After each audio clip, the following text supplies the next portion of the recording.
आगे बढ़ना है तो कम से कम व्यवहार सीखना चाहिए ठीक से। इस तरह की बात करने का कोई मतलब नहीं है, ऐसी बात इस तरह से ऐसे ही किसी के बारे में कह देना। आप बताइए, आप ही लोग जानते हैं, सब लोगों को पता है। तो इस तरह से ऐसी बातों की चर्चा नहीं करनी चाहिए, असत्य बातों की। इस्तेमाल कर रहे हैं तेजस्वी यादव, आपको लगता है कि ये मर्यादा है सदन के अंदर? नहीं, वो तो मर्यादा ही है। इस तरह की बात नहीं करनी चाहिए और सदन की जो परंपरा है उसके विरुद्ध काम करना। अगर आप कोई भी बात कह रहे हैं और बात गलत है तो बहुत लोग अपने ऊपर से उसके खिलाफ लिख सकता है और उसके लिए कार्रवाई की बात कर सकता है। तो हम तो ये सब बात करते नहीं हैं, हमको कोई मतलब नहीं। हम तो यही चाहते हैं भाई, आप जानते हैं इतने दिनों से हम लोग काम कर रहे हैं, यहाँ असेंबली में रहे हैं, पार्लियामेंट में रहे हैं, आज यहाँ पर सेवा कर रहे हैं, तो सबको पता है कि किस तरह से हम लोगों ने सदन में कार्यवाही की। और कोई बात है, आप बताइए, जब एक साथ थे 2015 में और जब रेड हुआ घर पर और उसके बाद सारी बातें आई, केस हुआ दर्ज, तो हम लोगों ने क्या कहा था, एक्सप्लेन कर दिया। और जब एक्सप्लेन नहीं किए तो हम हट गए और उसके बाद बीजेपी के सहयोग के साथ मिलकर के फिर हम लोग सरकार बना लिए, वो अलग चीज़ है। लेकिन आपको एक्सप्लेन करना नहीं चाहिए भाई। हम तो यही कह रहे थे ना खाली कि अपने ऊपर जो आरोप है उसको एक्सप्लेन कर दीजिए और उसके बाद जो कुछ भी वो, हम कहाँ कहीं कोई चर्चा करते हैं। कहीं हम कहने जाते हैं कि चार्जशीटेड हैं और इन पर और आगे तक की बात हो गई। ये सब बात हमको क्या मतलब है? लोगों को अपना घोषित करना है, खुद चुनाव लड़िएगा तब बताइएगा नहीं कि आप पर क्या आरोप है। तो इसलिए इन सब बातों पर जरूर ही एक मर्यादा का पालन करना चाहिए। जेल के अंदर अगर आप आगे कर रहे हो, सब बात सामने आ रहा है, जेल से कैसे फोन हो रहा है, कैसे लोगों को, आप जिसको भी फोन कर रहे हैं और लोग अपनी तरफ से बता रहा है कि हमारे ऊपर फोन आ रहा है। ये क्या क्या चल रहा है बताइए? ये सब कोई आचरण है? ये कोई मर्यादा का पालन हो रहा है? तो ऐसी बातें हैं। देखिए, यहाँ पर तो कोई लाख चाहेगा, एनडीए में किसी को इधर से उधर नहीं कर सकता, इसलिए वो सब बात बेकार है और ये सब प्रयास नहीं करना चाहिए। और बहुमत क्या होता है? बहुमत तो 122 है, तो एनडीए को 125 है और भी समर्थन है बहुत लोगों का, आपको हो सकता है, तो एक अलग बात है। इंडिपेंडेंट है, उनका समर्थन है, तो कई तरह की चीज़ें हैं। तो इसलिए इन सब चीज़ों पर ज़्यादा नहीं करना चाहिए। अरे बात करनी चाहिए, अपनी बात रखनी चाहिए, ठीक से काम करना चाहिए। आज महामहिम राज्यपाल के अभिभाषण को लेकर के वाद विवाद था और इसके लेकर के सभी पार्टी को टाइम अलॉट होता है और अपनी बात को उस अभिभाषण की प्रतिक्रिया में देनी पड़ती है।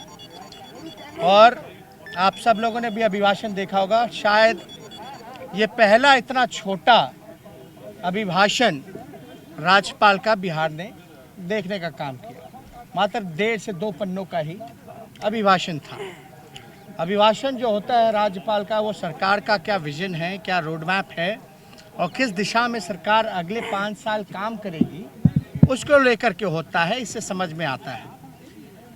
अगर आप देखिएगा, जहाँ तक हम लोगों ने अपनी बात को रखा तो हम लोगों ने बताया कि हम किन मुद्दों को लेकर के चुनाव में गए थे।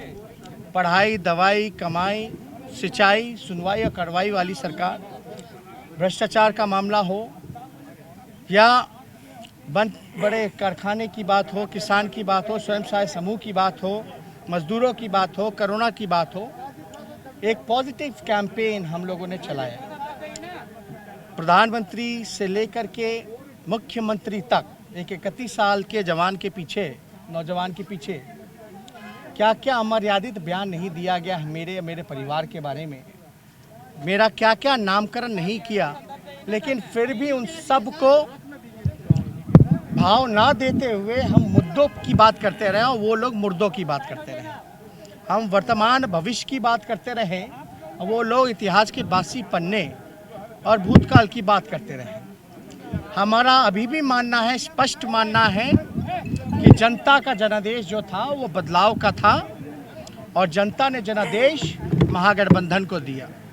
और ये सरकार की फितरत है कि चोर दरवाजे से पिछले बार भी आई और इस बार भी चोर दरवाजे से आई, लेकिन एक मर्यादा में रहने वाले लोगों को जो फैसला हुआ, हालांकि जनता ने जनादेश दिया, चुनाव आयोग का नतीजा आया, फिर भी हम लोगों ने स्वीकार किया और बड़ी उम्मीद से कि भाई मुख्यमंत्री जी के सामने जहां शुचिता की बात आती है तो शुचिता जो देश का सबसे अनुभवी मुख्यमंत्री है, चाहे नफ़ा हो नुकसान हो,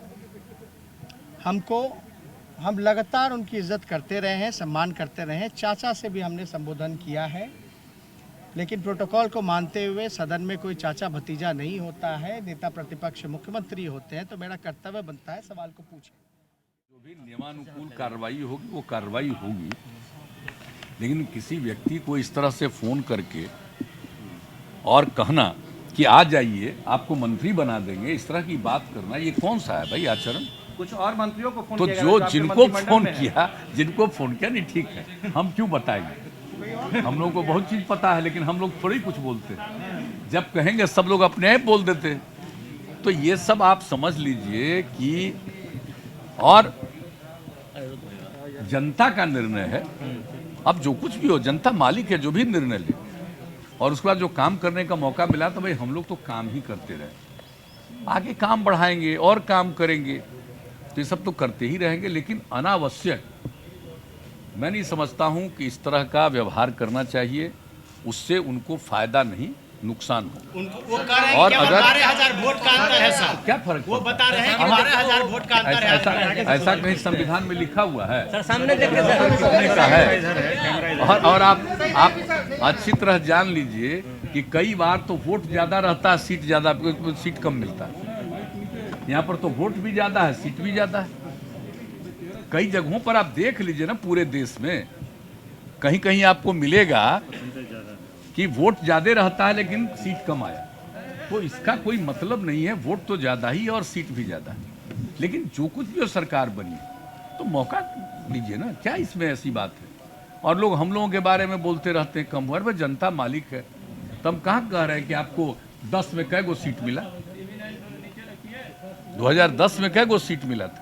तो इन सब चीजों के बारे में ज्यादा कुछ नहीं करना चाहिए। चुनाव के समय में लोगों को आपने एक बयान दिया था कि कुछ लोग जो है वो 7-8 लेकिन चुनाव के दौरान कुछ लोग आपा खो रहे थे, अपना भरास निकाल रहे थे, बच्चे गिन रहे थे।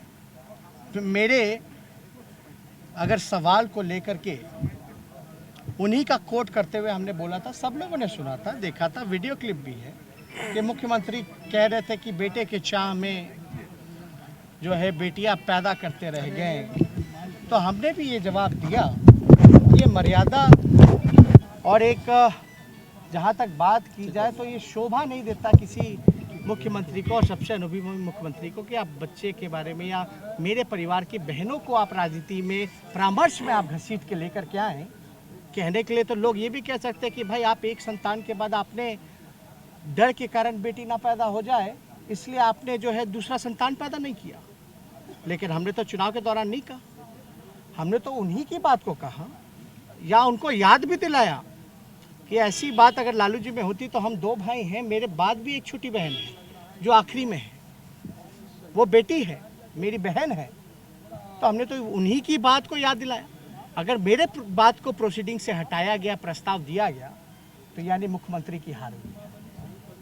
इससे मुख्यमंत्री क्या कि ये उनका है या नहीं? आप रिकॉर्ड में देख लीजिए ना, सवाल किया आपने, आप रिकॉर्ड में निकाल के देखिए। हमने तो यही कहा था उस समय भी, उनके तो एक पुत्र हैं और हैं कि नहीं ये वो अच्छे तरीके से जानते हैं, तो इसमें आपत्ति क्या है? वो तो वही बता पाएंगे, इसमें आपत्ति नहीं होनी चाहिए। इसमें किस बात की है? आपके कितने पुत्र हैं नहीं है वो हम कैसे जानते हैं? वो तो आप ही बता पाओगे ना। इसमें आपको हमको तो नहीं पता कि भैया यहाँ जितने लोग बैठे हैं किसका क्या है, वो तो आप ही लोग बेहतर जानते हैं कि आपके परिवार में कितने भाई हैं बहन हैं। हालांकि मुख्यमंत्री का परिवार भी 5-6 भाई बहन है, सिबलिंग्स हैं। तो ये पूरी लेकिन दुनिया आप- जानती है कि उनके एक तो बेटे हैं, मुख्यमंत्री- ये आरोप लगा रहे हैं आप कि उनके और भी बच्चे हो सकते हैं। वो आपका कल्पना हो सकता है, नहीं, आप कह वो रहे हैं आपका कि सोच और- हो सकता है, हम उस सोच के नहीं है। यही तो मुख्यमंत्री को हमको बताना था और मेरे ख्याल से उनको जवाब मिल गया होगा। मुख्यमंत्री का क्या कहना था जब उस बच्चों बहनों के बारे में मेरे बोल रहे थे, तो क्या उनसे सवाल पूछा आपने? हम प्रजनन दर की बात करते रहे, अब उसी में मजाक में हमने कोई बात कह दिया। हम किसी के बारे में कुछ कहने गए तो लोग तो खुद ही अपने बारे में सोचते हैं। मतलब एक बात तो समझ लिए ना कि लोगों को ये फीलिंग होती है।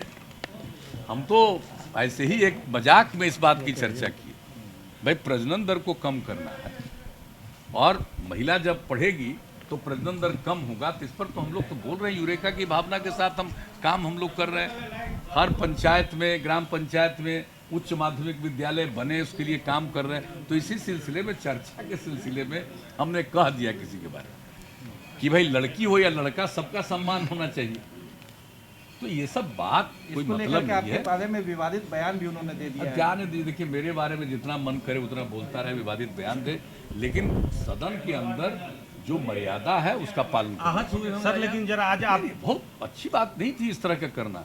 हम तो कुछ बोलने वाले भी नहीं थे, लेकिन जब श्री विजय कुमार चौधरी जी ने कुछ बातें रख दी और उसका फिर जब हुआ तो हम अचानक, हमको नहीं कुछ सोचे सर, थोड़ा खड़े हुए क्या मतलब है भाई इस तरह की बात करना? हम लोग नहीं, हम तो बता दीजिए ना कि भाई हमने कितना समर्थन किया है और उसके बाद आज बोल रहे हो हम तो कुछ बोलते नहीं है।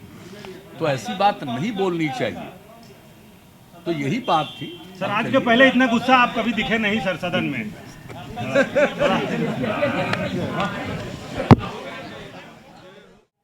उस पर भी सवाल पूछिए ना भैया। यहाँ तो प्रलोभन की बात कहाँ आ रही है, नहीं आ रही है। ऑडियो वायरल सही है, नकली है, वो जांच का विषय, वो अपना नतीजा होगा। लेकिन भाई अद्भुत है, बिहार के मेवालाल चौधरी जो हैं उन पे इस्तीफा लिया जाता है, लेकिन अशोक चौधरी का नहीं लिया जाता। हमने तो सीजर का रखा है। वित्त मंत्री कौन था उस समय? सुशील मोदी जी। कॉन्स्पिरेसी का क्या मुकदमा नहीं चलना चाहिए उन पे 120B का? वो फाइनेंस मिनिस्टर थे और सरकार की तिजोरी से पैसा लिया जा रहा था। आरबीआई सीएजी रिपोर्ट में संजीत कुमार का मेल से लेकर के बैंक स्टेटमेंट, हमने एक शाखा बता दी कौन से बैंक से, शाखा से कितने पैसे उनकी बहन के अकाउंट में आए। तो ये तो जीतन राम मांझी क्या इस पे भी तो कह रहे हैं कि उनको भी आप स्थिर रहिएगा एक जगह से, तब तक काम होगा। बिहार का 3300 करोड़ रुपया सीजन में गया है। अब सुशील मोदी जी पर जांच क्या, पूछताछ तक नहीं हुई? क्यों नहीं हो पाई? शुचिता की बात करने वाले लोग तो जो हम तो पहले से कहते रहे ना, भाजपा के साथ जाओगे तो राजा हरिश्चंद्र कहलाओगे, लड़ोगे तो चोर और बेईमान कहलाओगे भाई जैसे दोस्त। तो उसमें अच्छा, आपके बारे में बहुत अच्छी बात है। और शायद बीजेपी के 2 उप मुख्यमंत्री बने, शायद उन्होंने ही बनाया है ना। बीजेपी के लोगों से पूछिएगा कि जो 2 उप मुख्यमंत्री बने, क्या नीतीश कुमार? तीसरी नंबर हमने यही तो कहा, चेहरे की बात करते थे, 80 सीट जिता देते थे। उनके चेहरे पे लड़े तो हम 23,000 से जीते, अपने चेहरे पे लड़े तो 40,000 से जीते और लगभग उतनी सीटें हमने जिता दी। तो तीसरे नंबर की पार्टी, तो दूसरे नंबर की पार्टी जब जश्न मना रही थी तो क्या क्या ट्वीट कर रही थी वो सबने देखा है। तो सिंगल लार्जेस्ट पार्टी होने के बावजूद भी नीतीश कुमार जी मुख्यमंत्री कैसे बने? स्पीकर का पद भी हम लोगों ने दिया। आज नीतीश कुमार जी की औकात है क्या कि स्पीकर का पद ले पाए? और इन क्या हस्तक्षेप की बात करते थे।